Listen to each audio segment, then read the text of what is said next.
Sebelah abang bodyguard 5 tu pandang depan bang.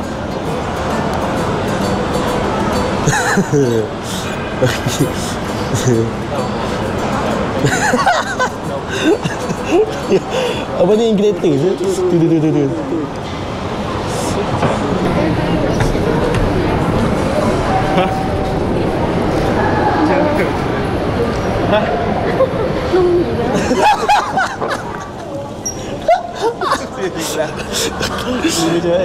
Okay, babe.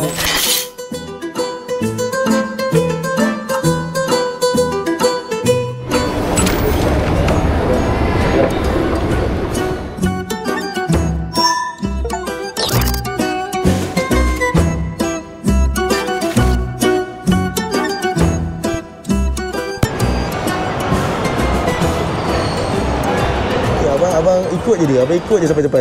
Abang follow je dia. Sebab kita dah tukar angle. Follow je dia. Abang follow dia.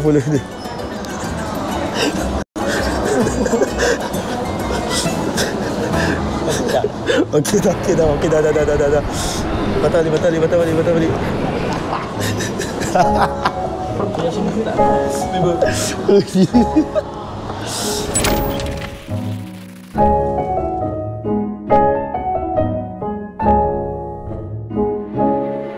Sekarang ni apa yang kita nak buat? Okey, tadi just macam daripada lift tu turun ke bawah. Okey, kali ni Man, kau pergi kat bodyguard tu ke tepi kau. Kita tengok reaction orang ni.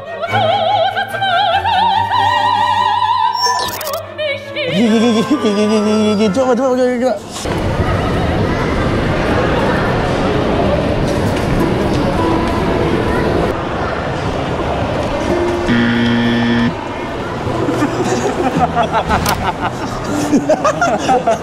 Dia.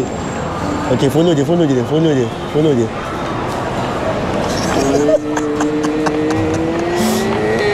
nak gelak. Follow je sampai habis.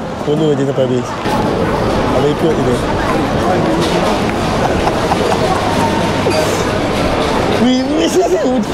Cina tu dia ni terkejut.